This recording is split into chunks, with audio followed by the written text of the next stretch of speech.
তেলের মধ্যে তেজপাতা আর কালিজিরা ফোড়ন দিয়েছি। এবারে ফুটতে শুরু করেছে। আসসালামু আলাইকুম, সবাই কেমন আছেন? তেজপাতা কালিজিরা ফোড়নের মধ্যে পেঁয়াজ কুচি দিয়ে দিয়েছি। এর মধ্যে একটু আদা বাটা দেব এবং হলুদ গুঁড়ো দেব। এরপরে কি দিব জানেন?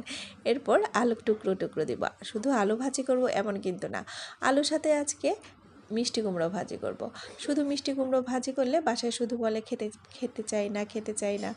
তো আলু দিলে সবাই কিন্তু খুব পছন্দ করে, আর আলু ছাড়া একদিনও চলে না আমার। আলু পছন্দ করে না এমন বাচ্চা বা বড় কেউ আছে কি না আমার জানা নেই। তো এরকম আলুর সাথে আমি মিষ্টি কুমড়ো দিয়ে এভাবে করে ভাজি করে দিই। বাসার ছোট থেকে বড় সবাই একদম চেটেপুটে খেয়ে নেয়। আপনারাও বাসায় ট্রাই করে দেখবেন। একদম যারা মিষ্টি কুমড়ো পছন্দ করে না তারা কিন্তু খুব পছন্দ করে এই ভাজিটা খেয়ে নেবে। আর মিষ্টি কুমড়ো আর আলু দুটোই কিন্তু স্বাস্থ্যের জন্য খুবই উপকারী।